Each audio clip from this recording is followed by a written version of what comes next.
there and welcome to Art Play. My name is Rowan Sivia and I'm a printmaker.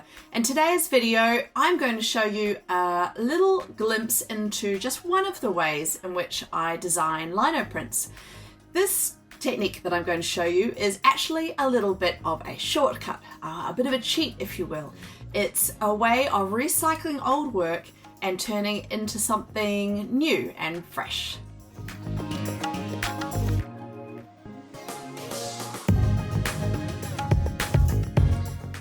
I'm always inspired by the gardens around me, and at the moment there are lots of nasturtiums in the garden, so I knew that I wanted to do a print featuring those beautiful rambling vines and those orange flowers. But every time I sat down to draw the nasturtiums, I got really annoyed. It just wasn't working. I just wasn't feeling it. Nothing I drew was making me feel good, and I wasn't happy with the composition or my line work. Luckily though, I already have some nasturtium stamps that I carved years ago when I made a greeting card with some nasturtiums on it. And so I can actually use those stamps to my advantage in creating a new composition. So the first step is to print lots of flowers, ordinary copy paper with my ink pads. I try to do different color combos so I can see what might work.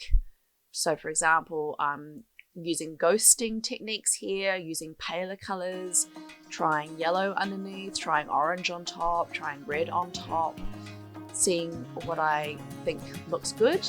And then I'm going to do the same to print the leaves.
Next, I'm going to take my trusty scissors and cut out all of the motifs.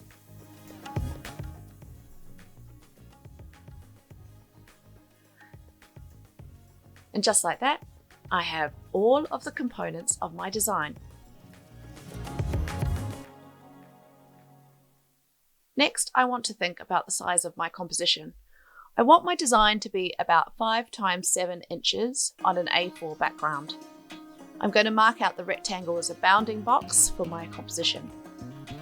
I've also brought in some coloured cardstock because I wanted to visualise having a deeper green as a background colour, and this should give the composition a little more depth.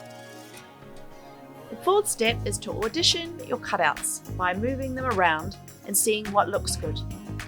I like to overlap and to play with negative space as well.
Once I have a composition that I feel happy with, I can take a photo as a reference, and then with my tracing paper, I'll start to copy the design.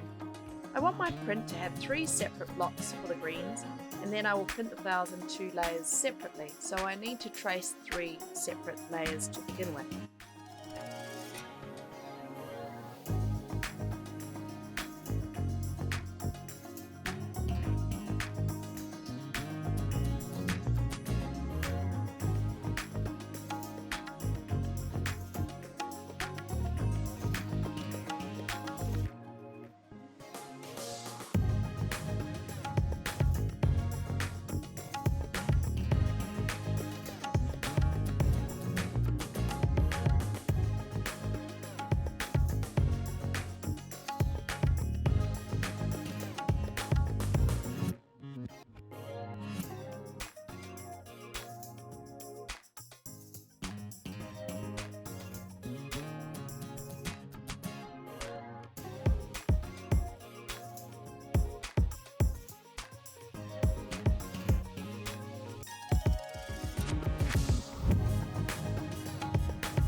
So it's several days later and I'm back with my blocks carved.